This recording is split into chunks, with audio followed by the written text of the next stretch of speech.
Ամբերտ ամրոց համալիրը Հայաստանի անառիկ ամրոցներից մեկն է։ Այն կառուցվել է Արագած լեռան լանջերին և գտնվում է ծովի մակարդակից 2300 մետր բարձրության վրա։ Դեպի ամրոց տանող ճանապարհը անմարդաբնակ է։ Այն նրբորեն միախառնվում է բլուրների հետ, իսկ ամբերդի բարձունքից հրաշալի տեսարան է բացվում դեպի հորիզոն։ Երկհարկանի կառույցն ունի նաև փառահեղ սանդուղքներ, իսկ պատերից վեր են խոյանում ամրոցը պաշտպանող հզոր աշտարակները։ Ամբերդի ամրոցի արտաքին ճարտարապետությունը պարզ է և արտահայտիչ, կորընթարթ ձևավորված գմբեթներով և հզոր աշտարակներով։ Ամբերդ ամրոց բերդաքաղաքը կառուցվել է պատմական Արագածոտ գավառում, Արագածոտնի մարզի Աշտարակի տարածաշրջանի Բյուրական գյուղից 7 կիլոմետր հյուսիս-արևմուտք, Արագածի հարավային լանջին, Արքաշեն և Ամբերդ գետերի միախառնման տեղում, եռանկյունաձև հրվանդանի վրա, 2300 մետր բարձրության վրա։ Ամբերդի հիմնադրամաստույգ ժամանակաշրջանը հայտնի չէ, որոշ գիտնականներ այն վերագրում են կիկլոպյան, ոմանք էլ ուրարտական և վաղ միջնադարյան ժամանակաշրջաններին։ 1196 թվականին Զաքարե Զաքարյանի գլխավորությամբ ամրոցը ազատագրվում է, այնուհետև ամրոցը որպես սեփականություն հանձնվում է վերջինիս։ 1215 թվականին Ամբերդը դարձավ Զաքարյանների գործակալ վաչությունների վարչական կենտրոնը։ 1236 թվականին ամրոցը գրավում և հիմնովին ավերում են մողոլները, որից հետո այն կրկին վերակառուցվել է 13-րդ դարի վերջին վաչությունների կողմից։ Երբեմնի հզոր ամրոցը վերջնականապես ամայացել և իր նշանակությունը կորցրել է 14-րդ դարի վերջին Լենգ Թեմուրի օրոք։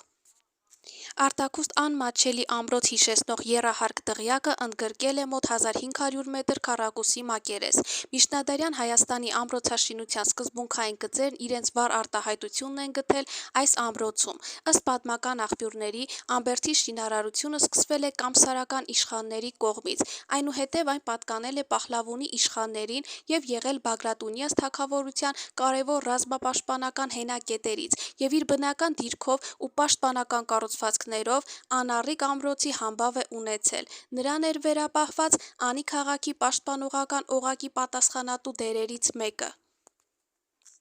Ամբերդ ամրոց բերդաքաղաքը ընդգրկում էր մի շարք պատմաճարտարապետական հուշարձաններ, ամրոցապարիսպներ, Արքաշեն ձորի և Ամբերդաձորի դարպասները, դղյակ, ջրամբարներ, բաղնիք, գաղտնուղիներ, մատուռ, բնակելի շինություններ և կաթողիկե եկեղեցին։ Ներկայումս բերդաքաղաքից պահպանվել են դղյակի, պարսպապատերի ավերակները, բաղնիքի, այլև այլ շինությունների մնացորդներ և կաթողիկե եկեղեցին, Վահրամաշեն 1026 թվական։ Դղյակի մասին։ Ամբերդ ամրոցի քաղաքի հյուսիս-արևմտյան բարձրադիր մասում կառուցված բազալտաշեն այս համալիրի ավերակների ճարտարապետահնագիտական ուսումնասիրություններից եզրակացվել է, որ այն եղել է եռահարկ, որոշ մասերում քառահարկ, կերանակազմ, միջհարկային ծածկերով և բազմիցս վերակառուցվել և ամրացվել է։ Բաղնիքի մասին։ Գտնվում է Դղյակի և Արքաշենի դարպասի մոտ, կառուցված է սրբատաշ քարերով և ընդհատակյա ջեռուցման համակարգով։ Այս ուշագրավ հուշարձանը ունի ուղղանկյուն հատակագիծ, երկայնական առանցքի նկատմամբ հաջորդաբար տեղավորված հանդերձարանով, լողասրահով և ջեռուցման համակարգով։ Սենյակներից մեկի պատին նշմարվում են որմնանկարչության հետքեր։ Իսկ մատուռը գտնվում է բաղնիքի մոտ 9 մետր հեռավորության վրա։ Վահրամաշեն կաթողիկե եկեղեցի։ Արքաշենի պարսպի մոտ Ամբերդ ամրոց քաղաքի կենտրոնական բարձրադիր մասում է գտնվում Վահրամաշեն եկեղեցին, կառուցված 1026 թվական Վահրամ Պահլավոնու հովանավորությամբ։ Եկեղեցին ունի խաչաձև գմբեթավոր հորինվածք։ Ուղղանկյուն հատակագծի մեջ ամփոփված է աղոթասրահը, արևելյան կողմի ավագ սեղանով և 4 անկյունների ավանդատներով, ներքուստ բոլորաձև, արտաքուստ 12 նիստանի թմբուկը հարդարված է զույգ որմնասյուներով և ծածկված է հովանոցաձև վեղարով։ Վերջինս ուշագրավ է և նման ծածկի առաջին օրինակն է։ Եկեղեցու ներսում պատի վրա գտնվում է եկեղեցու կառուցման վերաբերյալ շինարարական արձանագրությունը։ Եկեղեցու արտաքին ճարտարապետությունը պարզ է և անպաճույճ։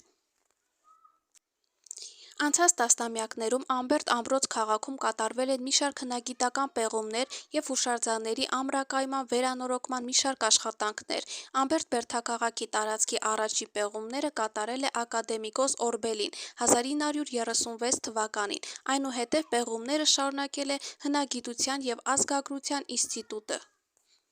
Պեղումների ընթացքում հայտնաբերվել են մետաղյա իրեր, զենքեր, արծաթե զարդեր, խեցեղեն, ապակեղեն, ոսկե, պղնձե դրամներ, մոմակալներ, բրոնզե աշտարակներ և այլ հնագիտական իրեր։